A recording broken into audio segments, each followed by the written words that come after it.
নমস্কাৰ স্বাগতম জনাইছোঁ আপোনালোক সকলোকে অসমীয়া শিক্ষামূলক ইউটিউব চেনেল স্মাৰ্ট ইন আছামলৈ। অসমৰ শিক্ষিত নিবনুৱাসকলৰ কাৰণে এটা ভাল খবৰ, কিয়নো যিহেতু ৰাজ্যত 1 লাখ নিযুক্তি দিয়া কথা চলি আছিল আৰু সেই মৰ্মে আজি চৰকাৰে বাজেট অধিৱেশনত 1 লাখ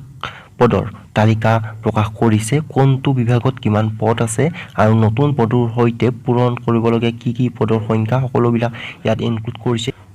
49টা বিভাগত টোটেল 1,43,টা পদত নিযুক্তি দিয়া হ'ব বুলি বিত্তমন্ত্ৰীয়ে জানিবলৈ দিয়ে। এই তালিকাখন অনুসৰি শ্ৰমিক কল্যাণ বিভাগত 54টা পদ আছে, পশুপালন আৰু পশু চিকিৎসা বিভাগত 7,118টা পদ আছে, মীন বিভাগত 168টা পদ আছে, পঞ্চায়ত আৰু গ্ৰামোন্নয়ন বিভাগত 2,137টা পদ আছে, সাধাৰণ প্ৰশাসন বিভাগত 830টা পদ আছে, লোক নিৰ্মাণ যাক গৃহ আৰু ৰাষ্ট্ৰীয় ঘাইপথ বিভাগ বুলি কোৱা হয় 1027টা পদ আছে, ভূমি সংৰক্ষণ বিভাগ 526টা পোষ্ট আছে, ক্ৰীড়া আৰু যুৱ কল্যাণ বিভাগত আছে 676টা পোষ্ট, শিক্ষা বিভাগত আছে আটাইতকৈ বেছি পোষ্ট 28,162টা শিক্ষা বিভাগত পোষ্ট আছে, উদ্যান শস্য বিভাগত 55টা পদ আছে, চাহ শ্ৰমিক কল্যাণ বিভাগত 6টা পদ আছে, জলসঞ্চয়ন বিভাগত আছে আপোনালোকৰ 940টা পদ, খাদ্য অসামৰিক যোগান আৰু গ্ৰাহক পৰিক্ৰমা বিভাগত 95টা পদ আছে, সংখ্যালঘু কল্যাণ আৰু উন্নয়ন বিভাগত 34টা পদ আছে, চৰ অঞ্চল উন্নয়ন বিভাগত 20টা পদ আছে, পাৰ্বত্য অঞ্চল বিভাগত 605টা পদ আছে, সচিবালয় প্ৰশাসন বিভাগত 606টা পদ আছে, তথ্য আৰু জনসংযোগ বিভাগ 107টা পদ আছে, ভৈয়াম জনজাতি আৰু পিছপৰা শ্ৰেণী কল্যাণ বিভাগত 348টা পোষ্ট আছে, পৰিবহণ বিভাগত 1001টা পদ আছে,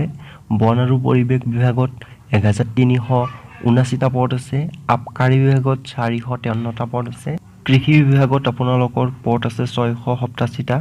পৰ্যটন বিভাগত পদ আছে 144টা, সমবায় বিভাগত পদ আছে 174টা। নেক্সট আপোনালোকৰ ৰূপান্তৰ আৰু উন্নয়ন বিভাগত পদ আছে 1,240টা, স্বাস্থ্য আৰু পৰিয়াল কল্যাণ বিভাগত আছে 9,353টা, নগৰ উন্নয়ন বিভাগত আছে 210টা, পেঞ্চন আৰু ৰাজহুৱা অজৰ আপত্তিত পদ আছে 2টা, জনস্বাস্থ্য কাৰিকৰী বিভাগত আছে 526টা, বিজ্ঞান আৰু প্ৰযুক্তি বিভাগত আছে পদ 11টা, ছপা আৰু মুদ্ৰণ বিভাগত 68টা পদ আছে, সাংস্কৃতিক পৰিক্ৰমা বিভাগত 561টা পদ আছে, ন্যায়িক বিভাগত আপোনালোকৰ পদ আছে 498টা, ৰাজহ আৰু দুৰ্যোগ ব্যৱস্থাপনা বিভাগত 965টা, বিধায়িনী বিভাগত 452টা, হস্ততাঁত বস্ত্ৰ আৰু ৰেচম বিভাগত 334টা, খনি আৰু খনিজ সম্পদ বিভাগত 391টা, কৰ্মচাৰী বিভাগত 12টা, দক্ষতা নিয়োগ আৰু উদ্যমিতা বিভাগত 539টা, শক্তি বিভাগত 5,769টা, বহুকেইটা পদ আছে শক্তি বিভাগত 5,769টা, গুৱাহাটী উন্নয়ন বিভাগত 22টা, সমাজ কল্যাণ বিভাগত 470টা, গৃহ আৰু ৰাজনৈতিক বিভাগত আপোনালোকৰ পদ আছে 18,096টা, জলসম্পদ বিভাগত পদ আছে 187টা, লোক নিৰ্মাণ বিভাগত আপোনালোকৰ পদ আছে 1,963টা, এইটো আপোনালোকৰ লোক নিৰ্মাণ পদ বিভাগত আছে আপোনালোকৰ পদ 1,963টা, বিত্ত বিভাগত পদ আছে 922টা। নেক্সট আপোনালোকৰ সীমান্ত সুৰক্ষা আৰু উন্নয়ন বিভাগত পদ আছে 98টা, নেক্সট শেষত আছে আপোনালোকৰ 10টা বেটেলিয়ন নতুনকৈ পোষ্ট আপোনালোকৰ শ্ৰেণীবিভক্ত কৰা হ'ব। ইয়াত আপোনালোকৰ